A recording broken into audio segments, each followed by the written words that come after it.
Good morning, student. So far we have learned about the preparation method of haloalkanes and haloarenes. Okay.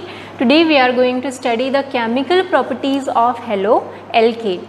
So the haloalkane show three different kinds of chemical reaction.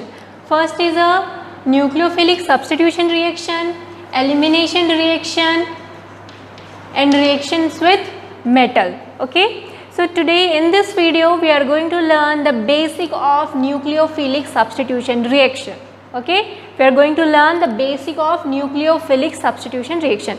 This is just an introduction part of the nucleophilic substitution reaction.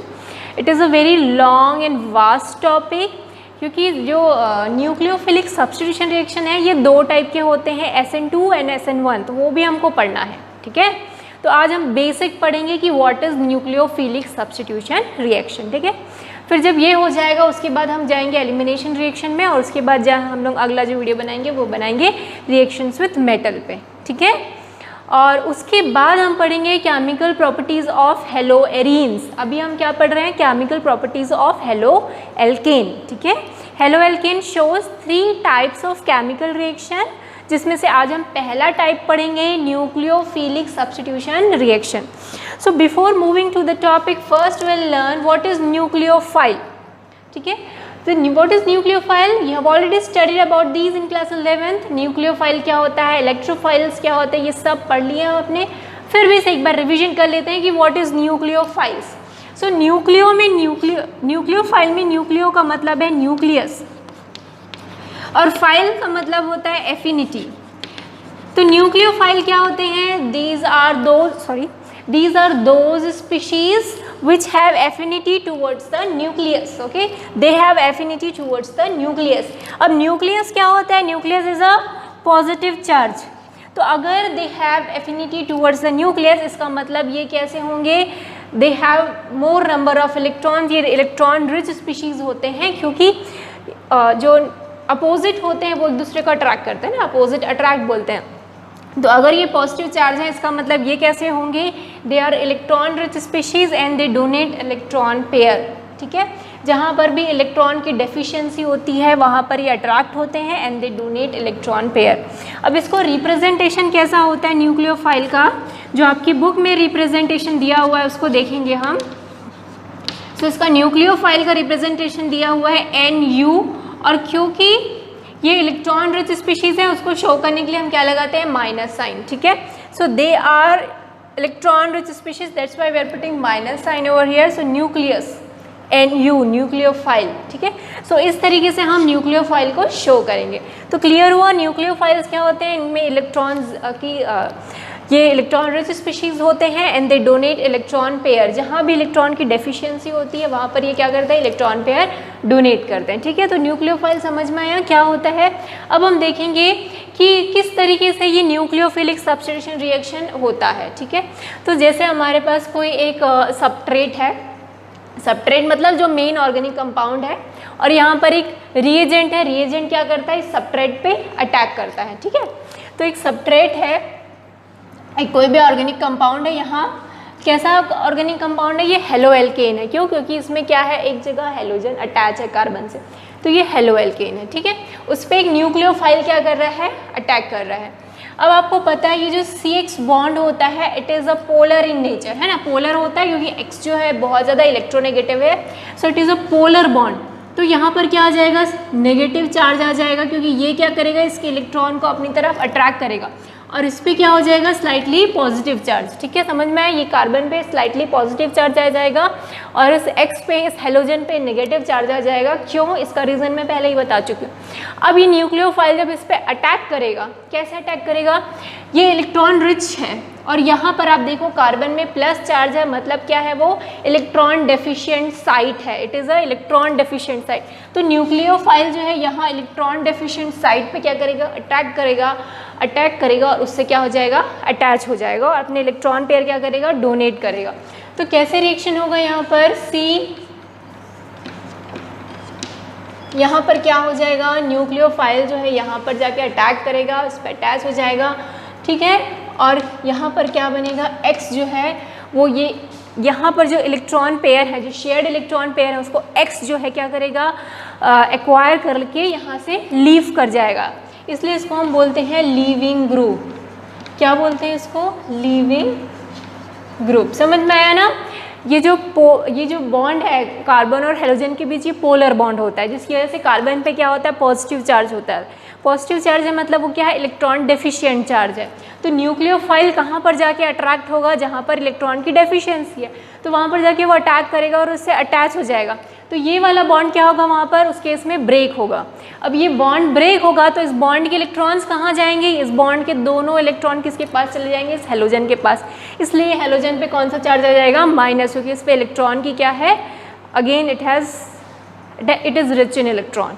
ठीक है, सो यहाँ पर क्या हो रहा है, एक nucleophile दूसरे न्यूक्लियोफाइल को सब्स्टिट्यूट कर रहा है। ठीक है, यहाँ पर ये वाला न्यूक्लियोफाइल इस न्यूक्लियोफाइल को क्या कर रहा है, सब्स्टिट्यूट कर रहा है, इसलिए इसको बोलते हैं न्यूक्लियोफिलिक सब्स्टिट्यूशन रिएक्शन। ठीक है, ये न्यूक्लियोफाइल इस न्यूक्लियोफाइल को सब्स्टिट्यूट कर रहा है। ये भी एक न्यूक्लियोफाइल ही है, क्योंकि इस पर भी इलेक्ट्रॉन क्या है, ज़्यादा अमाउंट में। हेलोजन भी क्या है, they are electron rich species. Okay, तो यहाँ पर एक न्यूक्लियोफाइल दूसरे न्यूक्लियोफाइल को सब्स्टिट्यूट कर रहा है, इसलिए इसको बोलते हैं न्यूक्लियोफिलिक सब्स्टिट्यूशन रिएक्शन। तो ये रिएक्शन कैसे होगा, अच्छा यहाँ पर से जो हेलोजन ग्रुप हट रहा है, यहाँ से लीव कर रहा है ना, इसलिए उसको क्या बोलते हैं, लीविंग ग्रुप। ठीक है, इसको क्या बोलते हैं, leaving group.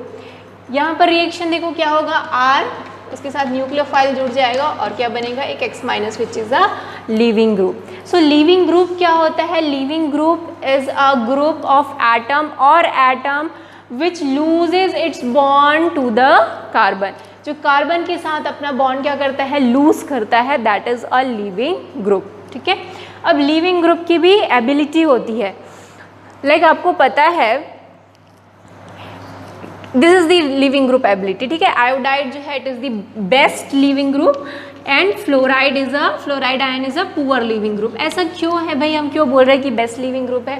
Best leaving group ये है, इसका मतलब ये है कि बहुत जल्दी इस ग्रुप को, इस सबट्रैक्ट को क्या करेगा, लीव करके चला जाएगा। ये बहुत जल्दी क्या हो जाएगा, लीव करके चला जाएगा। कौन, आयोडाइड आयन। बट फ्लोराइड जो है वो जल्दी नहीं जाएगा। ठीक है, ऐसा क्यों होता है, आपको पता है कि जो CI बॉन्ड है, इसकी बॉन्ड लेंथ बहुत ज़्यादा होती है, इसलिए इस बॉन्ड को ईजिली क्या कर सकते हैं, ब्रेक कर सकते हैं। ये बॉन्ड ईजिली ब्रेक हो सकता है और ये बॉन्ड ब्रेक होगा और इसकी जगह कौन आ जाएगा, कोई भी न्यूक्लियोफाइल आके अटैच हो जाएगा। ठीक है, क्यों, समझ में आ रहा है ना, क्यों आयोडाइड जो है it is a best leaving group, क्योंकि जो CI बॉन्ड होता है इट इज़ वेरी, इसका जो बॉन्ड लेंथ होती है वो बहुत ज़्यादा होती है। CI बॉन्ड की बॉन्ड लेंथ क्या होती है, ज़्यादा होती है, तो वो ईजिली ब्रेक हो सकता है। ये ईजिली ब्रेक हो गया तो यहाँ पर क्या आएगा, न्यूक्लियोफाइल आके अटैच हो जाएगा। पर आपको पता है कि CF जो बॉन्ड है उसकी बॉन्ड लेंथ क्या होती है, कम होती है ना। ये आपको मैंने बताया हुआ है, वीडियो नंबर 5 में मैंने आपको समझाया हुआ है ये सब चीज़ें, है ना। तो ये जो CF बॉन्ड है उसकी बॉन्ड लेंथ कम होती है, इसलिए इसको ब्रेक करना मुश्किल होता है। ठीक है, ब्रेक करना मुश्किल होता है, इसलिए आसानी से कार्बन को छोड़ के नहीं जाते हैं, इस वजह से they are poor living group. और यहाँ पर बॉन्ड लेंथ ज़्यादा है, आप इजीली इसको ब्रेक कर सकते हो। तो I क्या है, इजीली से कार्बन को लीव करके जा सकता है, इसलिए ये बेस्ट लिविंग ग्रुप है। तो अगर कोई दो सबट्रैक्ट है हमारे पास सपोज, ठीक है,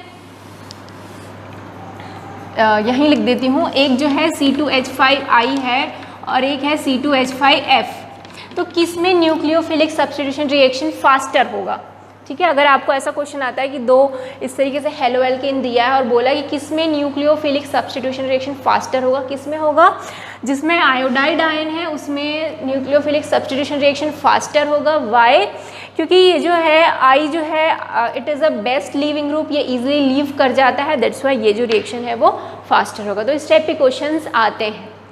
क्लियर हुआ ये सब चीज़ें कि लिविंग ग्रुप क्या होता है और उसकी लिविंग ग्रुप की एबिलिटी क्या होती है। ठीक है, सो इसको नोट डाउन कर लो, फिर अगला टॉपिक पढ़ेंगे हम लोग। नेक्स्ट टॉपिक है न्यूक्लियोफाइल्स के बारे में कुछ और इंफॉर्मेशन है। सो न्यूक्लियोफाइल्स जो होते हैं वो दो टाइप के होते हैं, first is called monodentate and second is called ambident. अब ये क्या होते हैं भाई?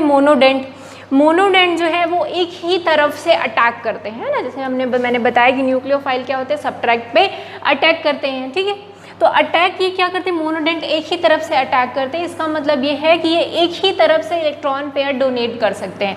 जैसे O और H है, इसमें कौन इलेक्ट्रॉन पेयर डोनेट कर सकता है, O डोनेट कर सकता है क्योंकि इसके पास क्या है, लोन पेयर्स हैं। H के पास कोई भी लोन पेयर नहीं है, इसलिए ये इलेक्ट्रॉन डोनेट नहीं कर सकता। ओके, सो मोनोडेंट में एक ही एटम जो हो सकता है वही इलेक्ट्रॉन डोनेट करेगा। ठीक है, तो I माइनस हैं, Cl माइनस हैं, दे आर मोनोडेंट। ठीक, पर जो एम्बीडेंट होता है they can attack through more than one site. इसका मतलब क्या है कि इनके में दो जो मॉलिक्यूल्स हैं, दोनों ही मॉलिक्यूल्स एटम्स, ये दोनों ही एटम्स जो हैं they are capable of attacking the nucleus. Okay, कैसे, अब देखो इसका अगर मैं लुईस स्ट्रक्चर बनाऊँ तो कैसे बनेगा। नाइट्रोजन के वैलेंस शेल में 3 इलेक्ट्रॉन होते हैं ना, ये मैंने 5 इलेक्ट्रॉन्स होते हैं, है ना। नाइट्रोजन का क्या होता है, 2, 5, 7 होते हैं टोटल।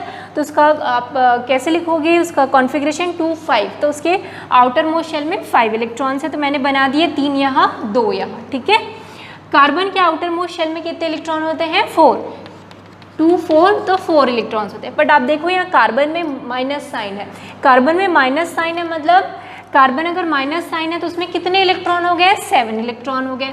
तो अब इसके आखिरी शेल में कितने होंगे, 7।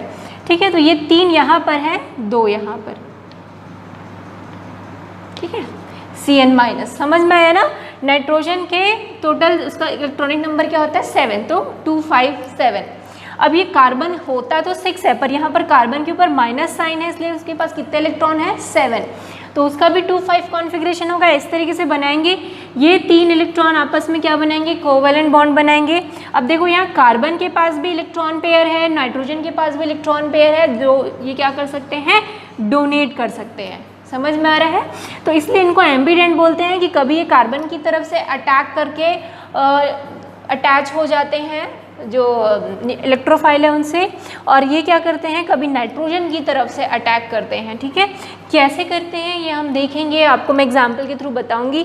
वैसे ही NO2 माइनस भी ऐसा ही होता है, NO2 माइनस में भी कभी वो नाइट्रोजन की तरफ से अटैक करता है, कभी ऑक्सीजन की तरफ से।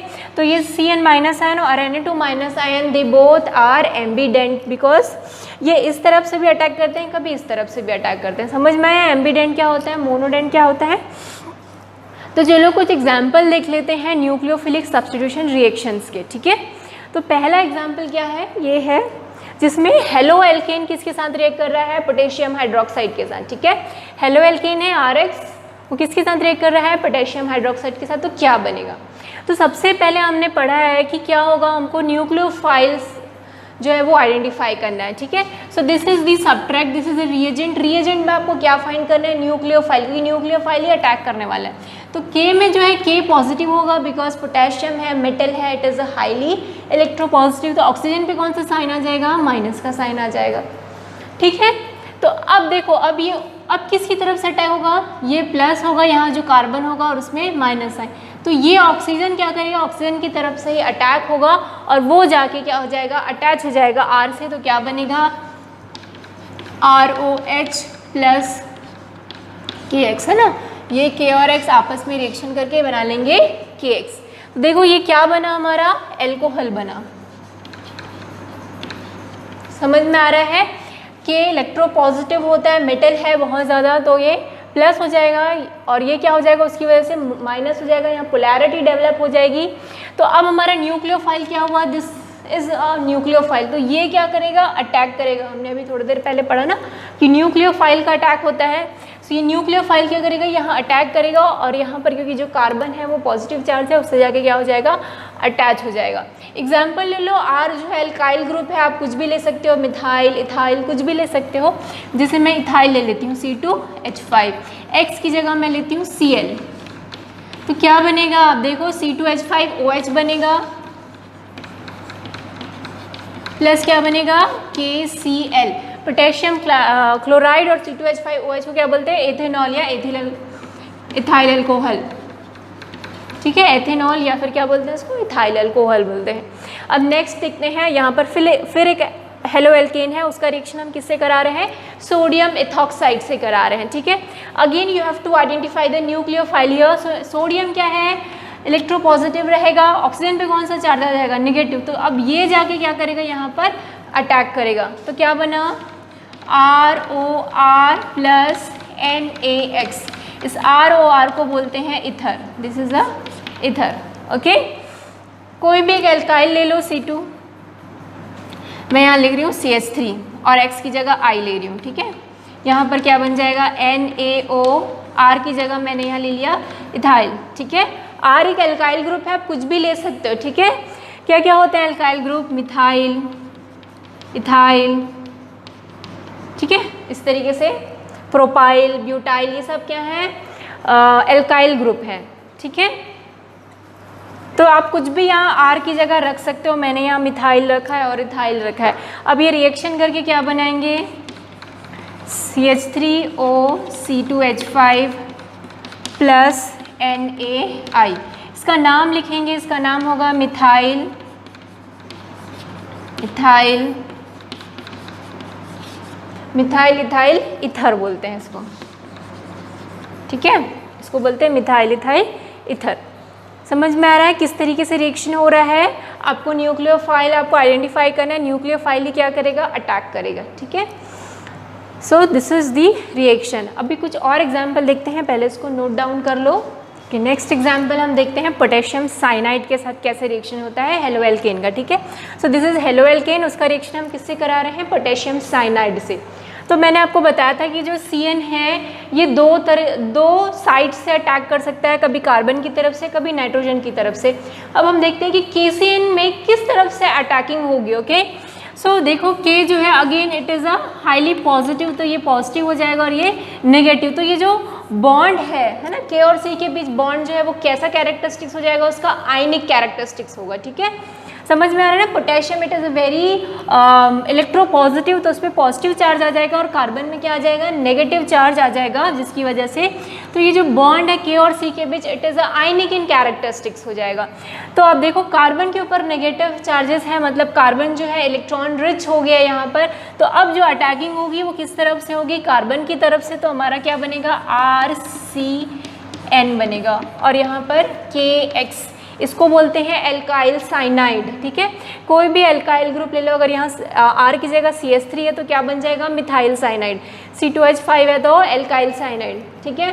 C3H7 है तो प्रोपाइल, ब्यूटाइल, कुछ भी बना सकते हैं आप, अपना एग्जाम्पल लेके खुद से बना सकते हैं। बट बेसिक क्या है कि अगर KCN है तो क्या बनेगा, साइनाइड बनेगा। मतलब क्या है, अगर यहाँ आयनिक बॉन्ड है C के साथ तो क्या बनेगा, साइनाइड बनेगा, ठीक है। अब अगला केस जो है AgCN का देखते हैं।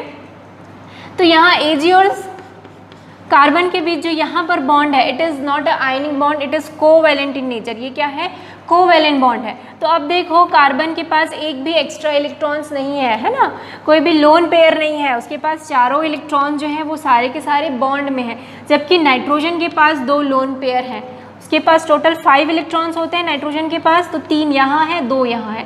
तो अब जो अटैकिंग होगी नाइट्रोजन की तरफ से होगी, क्योंकि नाइट्रोजन के पास क्या है, लोन पेयर है। तो अब वो किस तरफ से अटैक होगा, नाइट्रोजन की तरफ से। तो क्या बनेगा, RNC, जिसको हम क्या बोलते हैं, आइसोसाइनाइड, और AgX, X की जगह कुछ भी हो सकता है, क्लोरीन, ब्रोमीन, आयोडीन, कुछ भी हो सकता है, ठीक।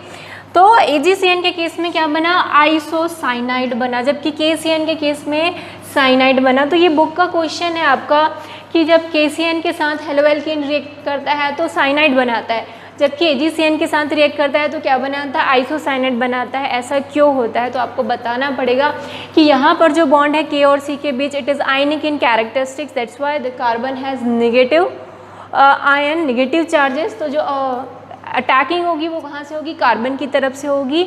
और यहाँ पर देखो कार्बन कार्बन बॉन्ड बनता है जो बहुत ही क्या होता है, स्ट्रॉन्ग होता है। तो KCN के साथ रिएक्शन करके साइनाइड बनाता है, जबकि AgCN में जो Ag और C के बीच बॉन्ड है ये कोवैलेंट इन नेचर होता है। कार्बन के पास एक भी लोन पेयर नहीं है, इलेक्ट्रॉन डोनेट करने के लिए लोन पेयर होने चाहिए जो कार्बन के पास नहीं है, इसलिए जो है कौन डोनेट करता है, नाइट्रोजन इलेक्ट्रॉन डोनेट करता है, इसलिए अटैकिंग नाइट्रोजन की तरफ से होती है और क्या बनता है, आइसोसाइनाइड बनता है, ठीक है। इसका आपकी बुक में दिया हुआ है ये क्वेश्चन एग्जाम्पल में, आप उसको देखिएगा और उसका आंसर लर्न करना, ठीक है।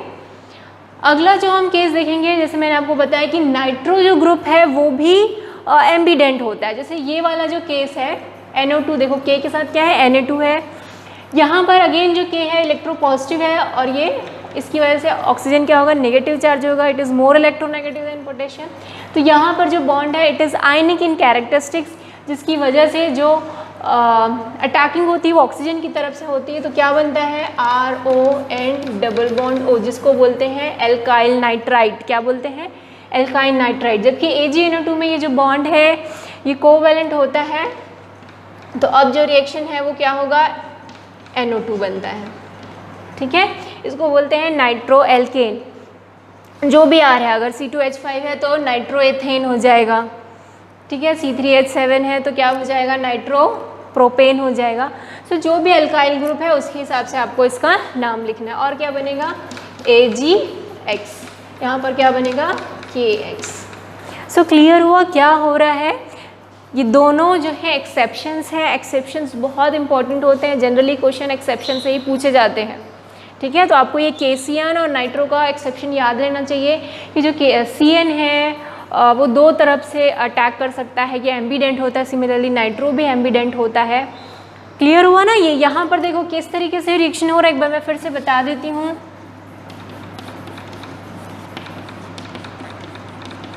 ये देखो, ये जो बॉन्ड है वो कोवैलेंट है, तो अब ऑक्सीजन की तरफ से कुछ भी अटैक नहीं हो सकता, क्योंकि ऑक्सीजन जो है उसकी कोई भी लोन पेयर नहीं, जबकि नाइट्रोजन के पास क्या है, लोन पेयर्स है। तो ये क्या करेगा, इलेक्ट्रॉन डोनेट करेगा और नाइट्रोजन की तरफ से अब अटैकिंग होगी तो क्या बन जाएगा, नाइट्रो एल्केन बन जाएगा। तो ये याद रखेंगे कि जो AgNO2 के केस में नाइट्रो एल्केन बनता है और KNO2 के केस में एल्काइल नाइट्राइट बनता है। सिमिलरली AgCN और KCN के केस में भी यही होता है। ठीक है, तो क्लियर हुआ आपको न्यूक्लियोफिलिक सब्स्टिट्यूशन रिएक्शन। अब ये न्यूक्लियोफिलिक सब्स्टिट्यूशन रिएक्शन भी दो टाइप का होता है, मैंने इसे आपको पहले वीडियो में बताया था, SN1 और SN2। ठीक है, तो अगली वीडियो में हम SN2 के बारे में पहले पढ़ेंगे और उसके बाद SN1 के बारे में पढ़ेंगे। क्लियर हुआ। पर SN2 SN1 पढ़ने से पहले मैं आपको एक और चीज़ पढ़ाना चाहती हूँ, जिसको बोलते हैं स्टीरियो केमिस्ट्री। ठीक है, तो जो अगला लेक्चर होगा it is about stereo chemistry, और उसके बाद हम लोग SN2 और SN1 पढ़ेंगे। ठीक है, ओके, कोई डाउट होगा तो just please let me know. Thank you.